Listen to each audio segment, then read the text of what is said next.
darles la bienvenida, agradecerles por su tiempo, contarles un poco por qué estamos aquí reunidos, porque es importante saber qué nos trajo aquí. Hace algunos meses nos conocimos con Pedro Martín Rodenas en una reunión importante para los dos, creo, porque nos une un lazo especial de un grupo de amigos, y coincidimos luego en esta casa de estudios, la Universidad Nacional Mayor de San Marcos, ¿no? Algunos regresan a este lugar después de años, otros vienen porque me conocen o porque lo conocen a Pedro, ¿no? Entonces, agradecerles de esta manera su presencia. Con algunos estamos trabajando y vamos a trabajar hasta diciembre porque soy profesora del aula, ¿no? Es una suerte, un orgullo para mí y, bueno, una oportunidad enseñar en esta casa de estudios. Comentarle un poco quién soy yo también, ¿no? Karina Serna Risco, autora de un libro, pero ¿por qué vengo? ¿Quién es? Efectivamente, y hablar de uno mismo también es un poco complicado. Pero bueno, me gustaría que sepan de todas maneras un poco la trayectoria, porque ese es el pretexto que me incursiona, que me ingresa incluso a las universidades. Muchos de ustedes en la época universitaria han tenido, digamos, la ilusión de participar en política, y en algún momento fui dirigente estudiantil, ¿no? A los 18 años, y pegando banderolas, pero no como las de ahora con gigantografía, sino la que era con engrudo, Nancy, esas banderolas de verdad, la de Tocuyo, no la banderola de gigantografía que la mandas a hacer en computadora, esa que te tirabas al piso y la hacías gigante, y mi grupo se llamaba Atrévete. Y ganamos por Consejo de Facultad de Mayoría en una universidad.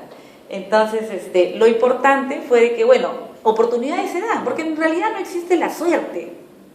No es que tuve suerte, sino se presentó la oportunidad y me dijeron, a los 21 años, Raúl, ¿sabes qué me dijeron? ¿Quieres enseñar? ¿Quieres ser docente en una universidad? ¿Y qué voy a enseñar? Pero enseña teatro. Incluso les voy a contar mi secreto, porque, bueno, es momento de decirlo. El profesor que daba el curso de teatro era Enrique Victoria, y dije, ¿cómo voy a competir con una persona que tiene tantos años en el tema de teatro? Y era la Facultad de Derecho de una universidad privada. Entonces sugerí al decano, atrevida yo, porque mi grupo era Atrévete, para enseñarles oratoria a los alumnos de Derecho. Y quien les habla no sabía nada de oratoria. A los 21 años me metí tanto en oratoria y tenía tantas ganas de hacerlo bien, que recuerdo que mi padre me dijo en la primera clase, hija, alguien te va a silbar o te va a mandar un beso. Ahí se saca lo primero. Efectivamente, entré al salón, ¿no? O los chicos pues hacen chacota, ¿no? Comenzamos contigo. Creo que desde ese día nunca nadie más me lanzó un beso. En los 7 años que continuamente dicté cátedra en la Facultad de Derecho. A los 23 años escribí mi primer libro de oratoria.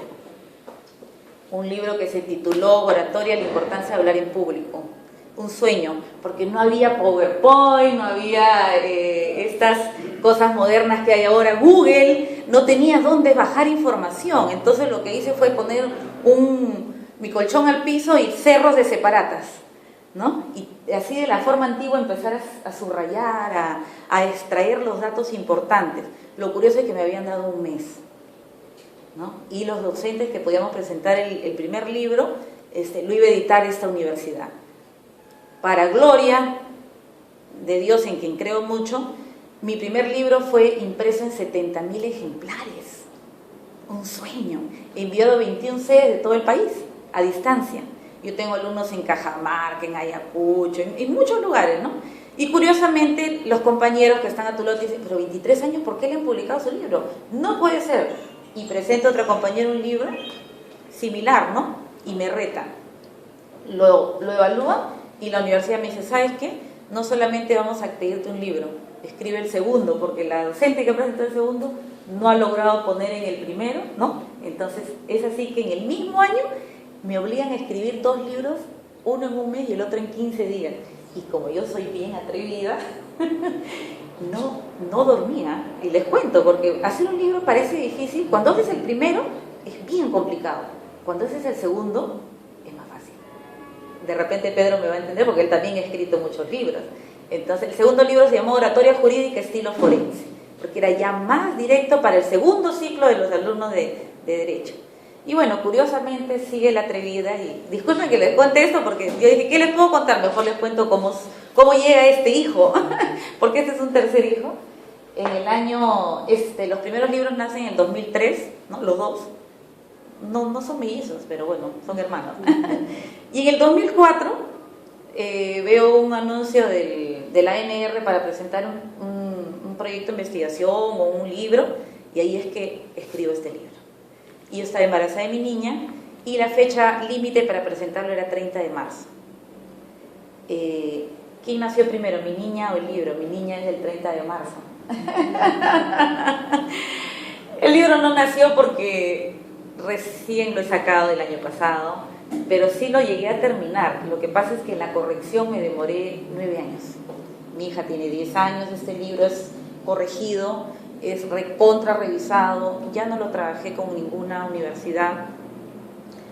Lo que he querido plasmar en este libro, los que lo han leído, es una guía, una ayuda, es el resumen de todos estos años de trabajo en el que yo me quedaba asombrada porque yo no podía creer que alumnas de Derecho, por el solo hecho de decirles que hablen 2 minutos, salgan al frente y de verdad tiemblen, se quedan mudas, sudan. Entonces, para mí, el hablar frente al público no debería ser parte de un capítulo ni de una clase, porque somos seres humanos, tenemos la comunicación innata. O sea, es que cómo te enseño a mirar, cómo te enseño a amar, cómo te enseño a hablar. Pero lamentablemente el ser humano no sabe comunicar. Y si nos damos cuenta ahora nosotros mismos, podemos hablar de acá, podemos hablar cualquier tema en el aula universitaria. Se supone que la universidad es el lugar donde no hay censura. Eso es lo que hay que tener cuidado con los auditorios que censuran. Pero muchas veces nos cuesta hablar más con nuestros seres queridos, con las personas más cercanas.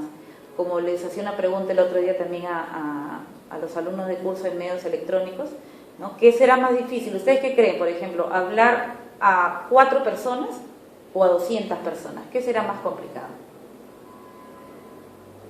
Algunos dicen a 200. Pero déjenme decirle que depende, porque si estos 4, digamos, son jueces o magistrados, o son el jurado calificador de tu tesis de grado, tú no vas a poder convencer como a los 200 con emoción, ¿no? ¡Y viva la oratoria! Entonces, a ver, yo le digo, ¡y viva Karina el de grado! Y me va a decir, señora, por favor, contrólese. Usted está en una sala de grado, ¿no? Y igual, hay que ver cada auditorio, ¿no? Juan Carlos hizo una pregunta muy interesante. Creo que ha leído mi libro, tenía dudas si lo había leído. Para mí la oratoria a veces es ciencia y a veces es arte. Y tuve mucho temor incluso de mantener esta posición, pero la mantengo desde que se me ocurrió, ¿no? Porque muchas veces te dicen, la oratoria es el arte de hablar en público, pero cuando nos hablan de esa manera vemos discursos de bautizo, de matrimonio. Entonces, parece ilógico que uno tenga que llevar una clase para darle un discurso a su hija por los 15 años. No concibo hasta ahora esa idea, ¿no?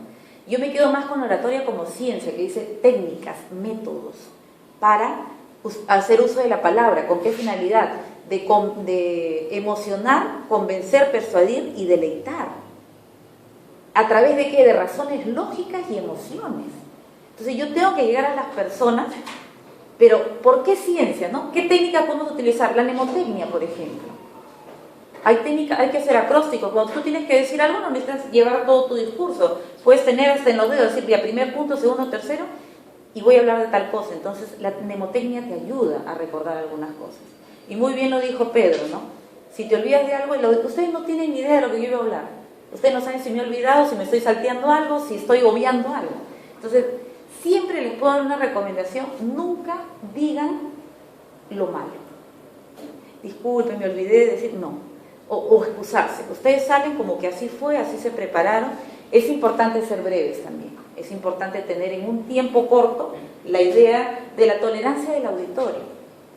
Porque a veces estamos frente a un auditorio y obviamente pues la expectativa es importante, ¿no? Justo voy a traer al lugar a una persona que dio un discurso y ya iba como 5 minutos y la gente realmente había logrado encajar con él, motivarse, y para concluir, y la gente cuando se disponía a aplaudirlo, él decía, me acuerdo que mi abuelita en Huancayo, y la gente se bajaba.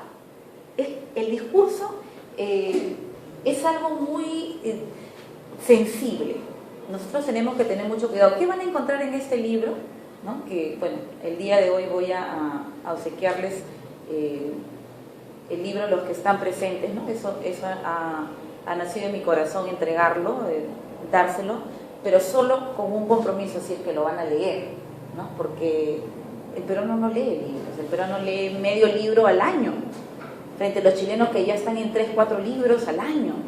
Aunque yo estoy segura que en esta casa de estudios sí se lee bastante, pero una cosa es que te digan que leas porque te toca el examen y otra por cultura, ¿no? Entonces, ¿qué puedo encontrar en este libro? La verdad, recomendaciones, pautas. Hay un capítulo muy interesante que nos habla de la elaboración del discurso, que es el capítulo 3, porque muchas veces nos enfrentamos sin prepararnos. Y el discurso no comienza cuando te agarras una hoja y empiezas a poner buenos días, ¿cómo está? Buenas noches. El discurso comienza cuando tú estás en la parte de inventivo, de inventarte como orador. ¿Con qué ropa vas a ir vestida? ¿Con qué peinado? ¿Cuál es tu auditorio? ¿Vas a tener micrófono? ¿No vas a tener micrófono? ¿El tema va a ser acorde para el auditorio? ¿Es un auditorio entusiasta? ¿Es un auditorio indiferente? ¿Un auditorio que me va a censurar? Entonces yo, antes de enfrentarme, tengo que haberme preparado psicológicamente. Yo tengo que ver que ni siquiera me incomode la vestimenta. Si hace calor, si hace frío. Entonces, en la parte de inventivo es una parte interesante, ¿no? Que nosotros tenemos que desde ese momento visionarte el día de. Tú no tienes que esperar decir, uy, ya estoy al frente, sino imaginarte dando un discurso de grado. Porque no es algo importante. ¿Será lo mismo dar un discurso de 15 años que sustentar tu tesis? No. Definitivamente no. Entonces yo tengo que irme bien preparada. Y obviamente, si fuera el tema político, llevar incluso a las personas que me puedan aplaudir. ¿Por qué? Porque tengo que tener en cuenta. ¿Por qué creen que los políticos llenan carros de carros? Porque, ¿cómo le llaman? Las móviles, la batería. Porque tú tienes que prever todo. O sea, tú llevas tus 50 personas y aparecen 500 en una hora. Pero siempre es importante la prevención. Entonces yo me proyecto y me veo. Y esa es la parte inventiva. Luego esta estructura, que es la estructura de Lauber, nos menciona que recién ahí viene la dispositivo. El dispositivo recién ahí es donde tú empiezas a estructurar tu discurso. Y el discurso debe de ser proporcional. Imagínate el discurso como un cuerpo humano. La cabeza es la introducción. El cuerpo, un cuerpo no muy gordito, tampoco muy flaco, muy esquelético, anoréxico, ¿no? Y la conclusión, los pies. Tiene que ser una cabeza proporcional a ese cuerpo. ¿Qué pasa si tú das una introducción muy larga? Una cabeza muy grande, ¿no es cierto? Entonces, no llegas, saludas, hablas algo, es una anécdota muy larga, ¿no? Entonces, debe ser, el tiempo que debes desarrollar más es 20% en la introducción, 20% en la conclusión y un 60% en el desarrollo del contenido. Un discurso ideal es un discurso de 3 minutos. Muchos de los alumnos, yo me habría escuchado 2000 discursos. Y muchos alumnos, sobre todo en Derecho, que les gusta hablar un montón, me decían, no, yo voy a hablar 15 minutos, yo tengo que hablar 20. Le decía, no, el que habla más de 3 lo pago. ¿Qué? Y cuando salían al frente, hablaban de diferentes cosas, y algunos hasta se quedaban mudos. Y me decían, mejor me hubiera preparado para 3. Porque comienzas, saludas, ¿no? Y obviamente, pues, hay diferentes formas de comenzar. Me dicen, buenos días, buenas noches. Jamás he escuchado a algún orador que diga, buenas noches, antipático público presente. Siempre una caricia, ¿no? Querido público, distinguida concurrencia, estimados amigos, por ahí estoy, porque son los que me van a escuchar todo el rato, entonces estoy pasando el cariño y la caricia. Luego paso a saludar a las autoridades si las hubiera de manera jerárquica. Algunos tienen reparo en esto y me dicen, no, ¿qué voy a decir todos los nombres? Depende, ¿no? Si es un aniversario o una ceremonia protocolar, anuncian a los miembros de la mesa, nombre por nombre, si hay algún alcalde, alguna autoridad, ¿no? Si no, pueden decir, pues, queridos conciudadanos, y bueno, para no mencionar a todas las personas. Cuando ya han pasado a a saludar, ahí viene tu presentación, ¿no? Que como bien lo dijo Pedro, si no hay presentador, me presento yo misma o se presenta el mismo. Entonces es importante, es un honor para mí. Quien les habla es Karina Sena, he venido el día de hoy, ¿no? Invitada o bueno, para transmitirles. Ahora, yo siempre aconsejo que no deben... He venido el día de hoy para hablar de las drogas. Las drogas, no lo digas, porque quitas esa magia. Por eso que dentro de la cabeza, ahí me quedo, para que... ¿Qué hace la introducción, que viene a ser el exordio? Es que tú logras que el auditorio coja la madeja, la punta de la madeja, para escuchar todo el rollo que tienes que contar hasta el final. Si tú no has logrado enganchar al auditorio al comienzo, ¿cómo le vas a contar todo el cuento? Entonces van a estar aburridos. Entonces dentro de la parte de introducción está la motivación, que es lo que mencionaba, anécdotas, frases, preguntas. Entonces es ahí donde uno tiene que decir, ¿no? ¿Creen ustedes que es posible que continúe la violencia hacia la mujer? ¿De qué voy a hablar? De la violencia de la mujer. O sea, con una pregunta, ¿no? Igual mencionar, acá les pongo bastantes ejemplos de frases, de preguntas, de anécdotas que les van a ayudar, ¿no? A desarrollar todo lo que es el tema de la motivación, ¿no? Entonces es importante, cuando yo ya he motivado, he logrado que el auditorio esté encajado conmigo o que tenga idea de lo que voy a tratar, recién ahí paso a contar todo el cuento, todo el cuerpo, todo el contenido. Y es valiosísimo que tú comiences diciendo algo en base a una cita o porque alguien lo dijo. No solamente, tu punto de opinión debe ir al final. Tú, para hablar hasta del amor, puedes citar a Erich Fromm. O sea, para hablar de temas, obviamente, de tu profesión, tienes que citar a otras personas, porque las personas que están ahí merecen respeto. Entonces, está bien, están yendo a escucharte o están escuchándote, pero en un tema universitario, por eso es oratoria en la universidad es diferente. Yo tengo que decir citas, bases teóricas o legales que le den sustento a mi argumento. Entonces, y es más, presentarlas de manera cronológica, secuencial. Y una vez que yo ya he presentado, digo, y según mi punto de vista, yo estoy en contra de la legalización de la marihuana o a favor de la legalización. Entonces, recién ahí, pero primero doy los aportes de otros autores, de otras personas. Entonces, eso me permite a mí, en la parte de dispositivo, ordenar mi discurso de una manera coherente. Y es más, si yo tengo en claro eso, es bien difícil que me olvide de lo que voy a hablar, porque estoy graficando que mi discurso es una cabeza, que ya voy en el cuerpo, que es primer punto, segundo punto y punto de vista final, ¿no? Entonces, cuando yo ya di mi punto de vista, ¡pah!, terminas. Cuando das tu punto de vista final, ya no puedes. Me acuerdo que mi abuelita me contaba cuando era pequeña. No, frases para terminar. Y para concluir, termino diciendo, es necesario recordar, entonces, ¿qué va en los pies, en la peroración? ¿Qué va ahí?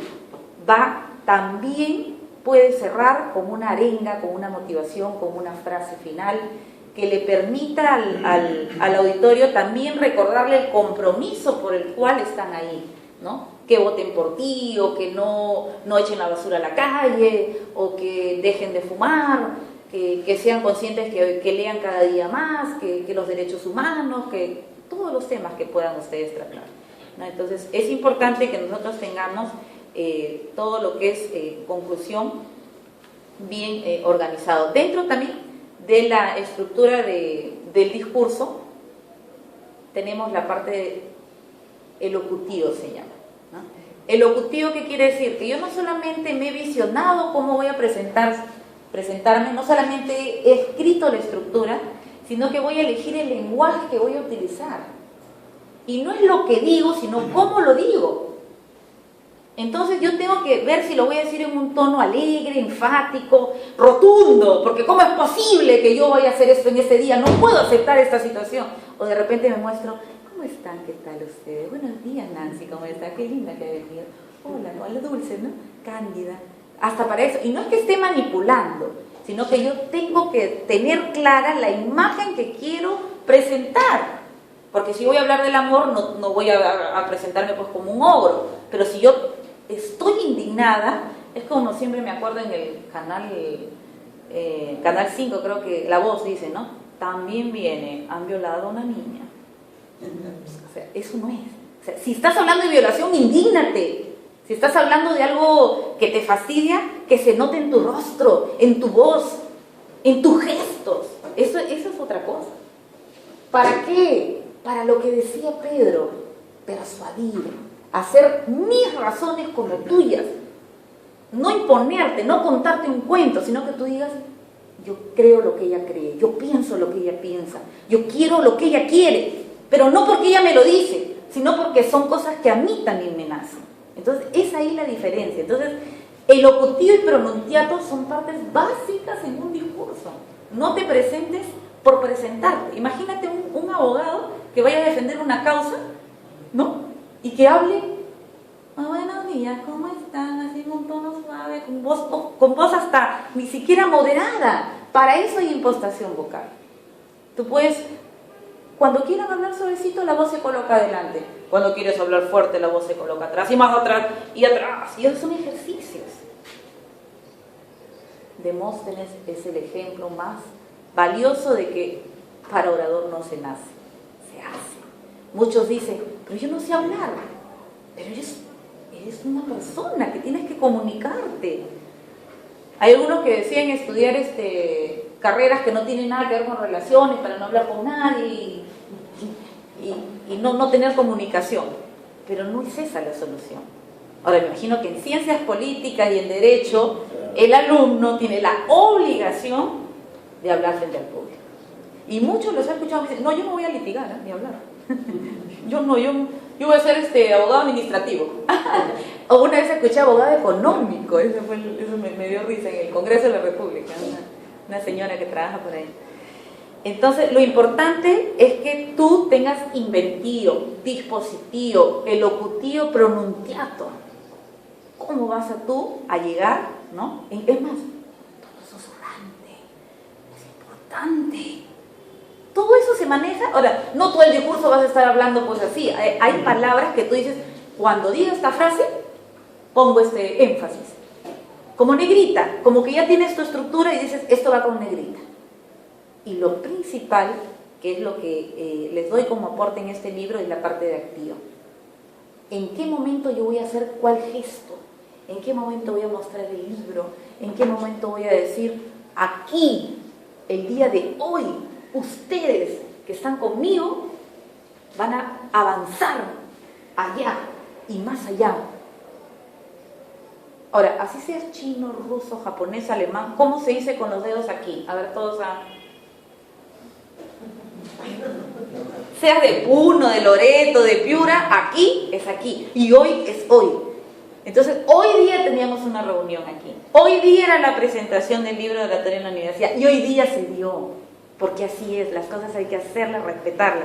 Entonces, es importante que nosotros tengamos en cuenta que si te preparas vas a tener éxito. Si estás preparado, pasa la oportunidad, la tomas y ganas. No existe la suerte. ¡Ay, qué suerte que a los 21 años enseñó en la universidad! ¡Qué suerte que a los 23 escribió un libro! ¡Qué suerte que tiene 36 y enseña en San Marcos! No suerte. Es preparación y ser atrevida. El mensaje que les dejo es: sean atrevidos, estudien, lean. ¿Cómo vas a aumentar el vocabulario? ¿Cómo vas a hablar de la prueba de la pelmatoscopía? La prueba de la pelmatoscopía es una prueba muy buena. Es una prueba que va a darnos un avance interesante. Y el mundo va a ser mejor cada día por esta prueba. No he dicho nada, ese es un charlatán. Estamos acostumbrados a esos tipos de políticos. Estamos acostumbrados a discursos sin contenido. La prueba de la pelmatoscopía es algo simple, es la huellita que le ponen al niño cuando nace, estampada en un papelito para que no se lo roben.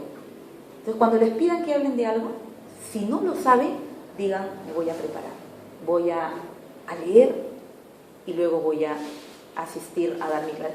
Sobre todo si estás en la universidad, porque te pueden calificar más o te pueden desaprobar. Sobre todo si es tu examen de grado. Imagínate, hay personas que pagan para que les hagan la tesis, pero por lo menos que la lean para presentarse al examen. Yo les invito a leer el libro. les invito también a leer, a prepararse, a capacitarse, a enseñar a otros, a hacer el efecto multiplicador, a hacer sinergia, porque solo puedes avanzar, sola vas a llegar, pero juntos o en equipo llegamos más lejos. Yo no quisiera terminar mi presentación sin mencionar algo que también me causa admiración, ¿no? Porque he revisado algunas de las páginas de Pedro Martín, ¿no? Y veo que es una persona atrevida y me gusta que sean las personas atrevidas, ¿no? Pedro Martín ha formado un partido, me hubiera gustado que lo mencione, seguramente él lo tiene escondido bajo la manga, ¿no? Ya en su momento lo lanzará, pero sé que él va a llegar lejos, ¿no? Te deseo éxitos, Pedro, que Dios te acompañe, porque eso es algo que nos une de manera muy, muy fuerte, ¿no? Los dos tenemos un lazo muy especial con un Dios Padre Todopoderoso, y realmente es eso, si tú estás preparado y pasas la oportunidad, puedes llegar a ser hasta presidente del Perú. El partido de Pedro Martín se llama Partido Verde, los invito a verlo, ¿no? Tienen muy buenas propuestas. Yo sé que muchos de ustedes podrían hablar acá al frente mejor que Pedro y mejor que yo, pero tienen que ser atrevidos. Tienen que, cuando se presente una oportunidad y digan, ¿y quién va a hablar? Yo. Y ahí te quiero ver a ti, te quiero ver a ti, te quiero ver a ti, a ti, a ti, a ti, a todos los que... No me mira, pero a ti también te quiero ver, a todos los que han venido el día de hoy. Muchas gracias, que Dios les bendiga, y a sus órdenes, Karina Serna, para servirles.